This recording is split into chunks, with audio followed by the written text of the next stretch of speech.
Hey everyone, welcome to this month's video. So this video we're going to be talking about drums, specifically my most favorite drum chain that I've been using at the moment. It's something I've glossed over in a recent video on my favorite mixer chains, but I thought I'd do a proper deep dive on it so you can really see what's going on with the chain and you can build your own. And I've also made a free alternative where I've replaced all the plugins with free ones so you can kind of get in a similar ballpark. So let's get right into it. So here I have Addictive Drums. This is my go-to plugin for most things drums. Big ups XLN Audio, please sponsor me. Here I've just gone for this preset thin and smacky. I've just made a little preset drum groove. You know, not so fat, but with the chain on, pretty fat. So let's go through this. Everything in this preset is just pretty much the same. I haven't changed anything. I haven't balanced the microphones or anything like that. Generally, the first stage is always some kind of transient processing. So I'm going to mute all the plugins and we're going to go through one by one. So the transient processing is obviously adding some kick to the transients, you know, boosting those transients quite a lot. And we're shaving off the release. This is an important stage because it's how you determine how tight or how splashy your drums are going to sound. So if I play with this release knob here,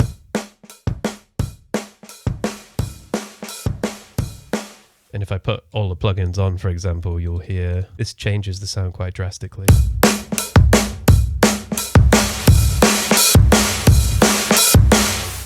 Very cool. So this is useful for when you're off on a tangent already. This is useful for when you're having little drum fills or you want to create some more variants, you know, like.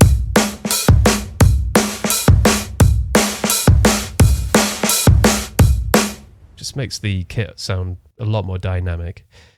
So very important stage, transient processing. Then we're going straight into this Dist tube. It's a Culture Vulture emulation by Arturia. Just a subtle bit of saturation. And it's actually a preset called, oh, that's nice drums. Very fitting. Off. On.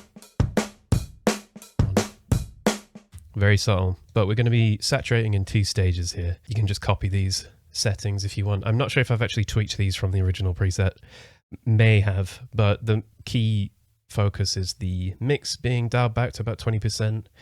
Just a subtle bit of drive. And that's about it. Then we're going into Fabfilter Saturn. Now this is just going through some warm tape saturation. There's plenty of warm tape saturation emulators out there. There's a lot of them free, which sound really cool.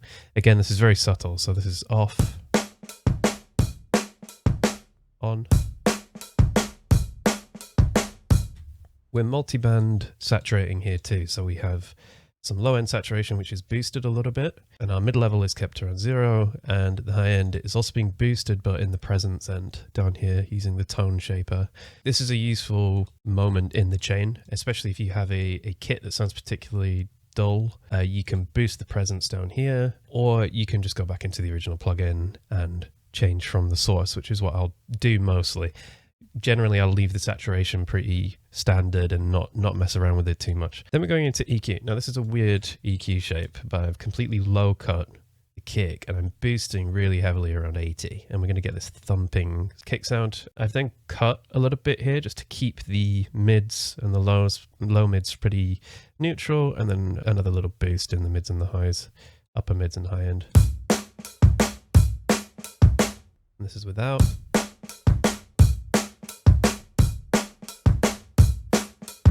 There you go. It's adding a bit more thump, a bit more attitude to the kick. Really, I've been doing this with more modern mix downs is that I'm not leaving a huge amount of low end in the kick. I'm keeping the kick around, say, 100 hertz and low cutting completely. So the sub has just got a ton of room to play with. And if you're sidechaining to your kick anyway, then you don't have to worry about any phasing issues and that sort of thing. This is going to change the tone of our drums. So having a bit more kick isn't necessarily a bad thing. We can shape that into. You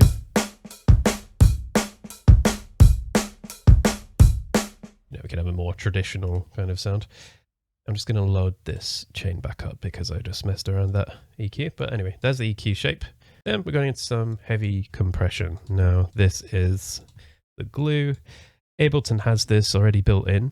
So useful if you're an Ableton user. I just have the Cytomic version. Super amazing plugin. Use this all the time. Definitely recommend. But this is parallel compression, so it's dialed in at around 60%. And again, we can dial this in so the effect is more prominent or less prominent depending on what we want. This is also going into another layer of compression straight afterwards. I'm not wanting too much compression at this stage, but we've just got a 4:1 ratio. Quite a lot of reduction here. Get like 12 dB on the kick. But we just really want to clamp down on that kick and the snare a little bit, just gel it all together. Then we've got the API 2500. It's a very vibey compressor, has a lot of flavor and character. I got into this from learning that Lorne uses this, or the real version, as his general bus compressor, and once you start using it, you're like, oh yeah, that is the sound, you know.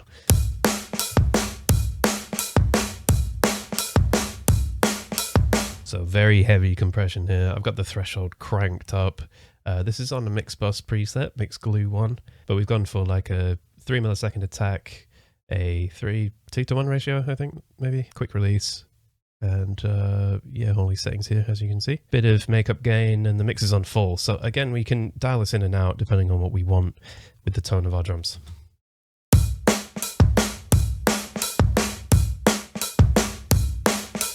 An important thing to note is when you're compressing like this, you want to make sure that your levels are remaining the same after compression. A lot of the time you slap on a compressor and it essentially bring up the gain, and then you automatically think, oh, this sounds better just because it's louder. You want to balance this and make sure your decibel readings are the same going in and going out, so you're not being influenced by the general volume of the sound and more of like the character of the compression, if that makes sense. So final two stages. Now these are the most important for me, which is frustrating because Disperser is a paid for plugin. It's an incredible plugin, well worth the money. You know how much I love this wet rubbery texture that I always talk about, or maybe like a rubbery texture to them. So listen without,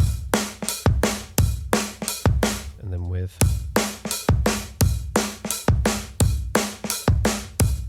Especially the transients.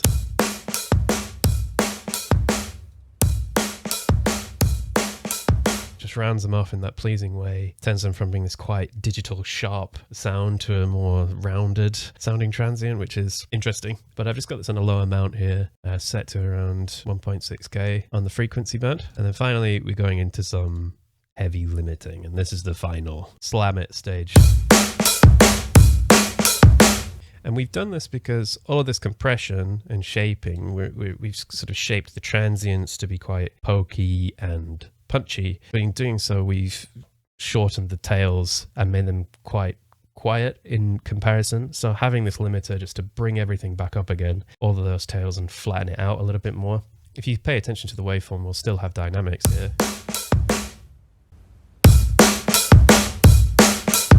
We still have our dynamics. It's not too distorted and like a sausage, but sounds really good. Super brash, in your face, punchy. Here we can dial in different tones depending on what we want. There's like modern settings, punchy settings. I have it transparent because I just want it to bring the volume up. I don't want it to flavor it too much because I've already done that with the compression. So this is the free version of the chain that I've made.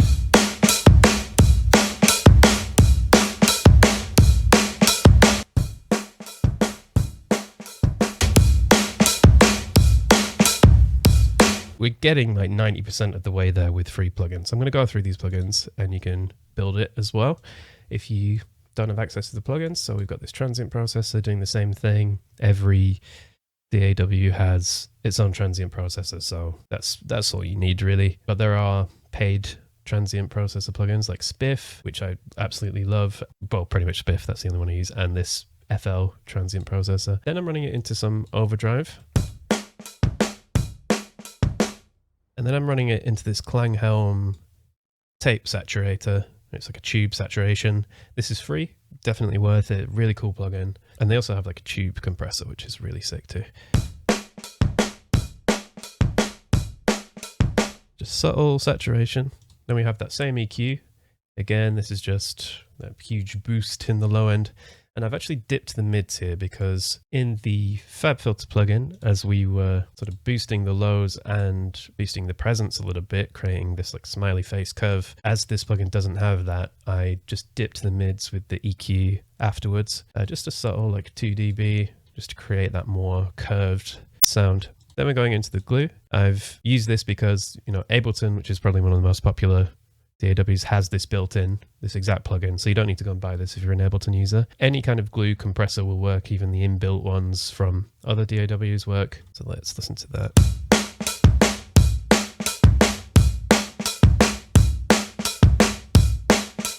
Saying's pretty much the same as before. And then we're running into another glue. Now this is sort of slightly different settings here. We've got a 2:1 ratio, but quite heavy compression again. It's hard to emulate the flavor that the API 2500 adds. We got to a similar ballpark with this.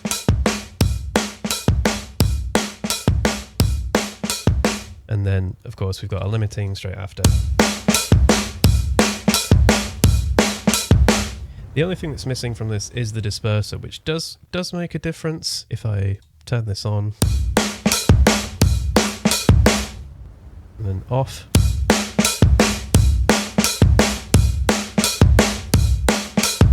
yeah, it's a very subtle effect, but I just love how that sounds in the chain. From this point, once you've got this chain going, you can go back into your plugin and you can dial in the drum sounds a bit more. We can change the microphones here in Addictive, which is really helpful.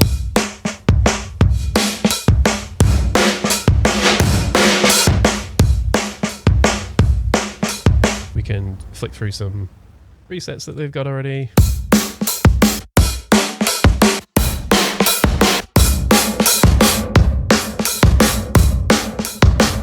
So from here, once I've got a kit that I particularly like, I'm going to dial the overhead out a little bit, and I'm going to go in on the drum sounds. So we're going to go into this kick. There's a big amount of reverb on this kit. So what I'm going to do is get rid of that. I'm just going to EQ out all that low end so we don't have all that boominess.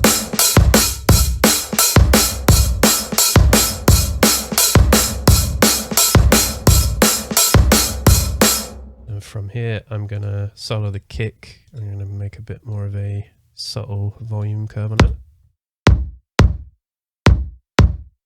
And then same with the hats, because they're quite splashy.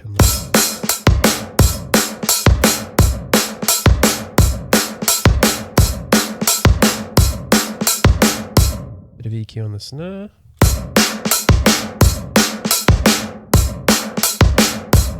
Maybe some pitching. I'm just going to turn this send effect down, I think.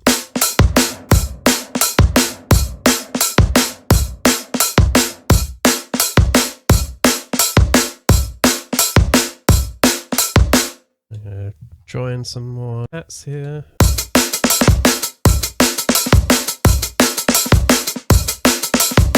Not happy with that hat, so I'm going to pitch that up a little bit.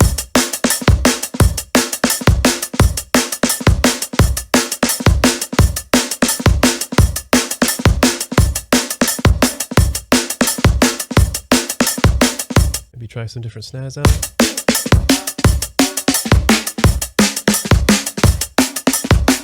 Bring in the overheads a little bit more.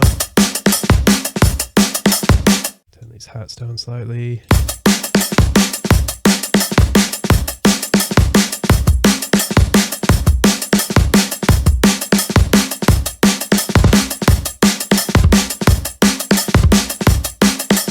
You know, endless fun.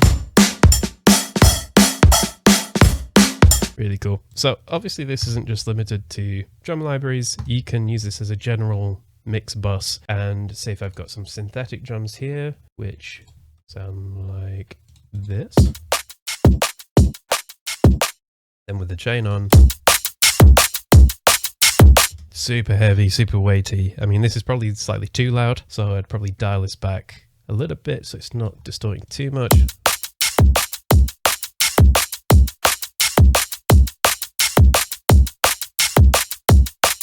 Maybe dial the mix down on that compression. Just as a go-to mix bus, this is my favorite thing that I've been using. Just instantly makes your drums sound ultra fat and punchy, and you can just get to writing, and then you can mix at a later stage, not get bogged down, just get straight into writing some music. So I hope that helped. I hope you thought that was interesting. Feel free to take that chain and do what you want with it. Change it around, alter it how you need to. And yeah, have fun. Big ups, and catch you in the next one. Peace.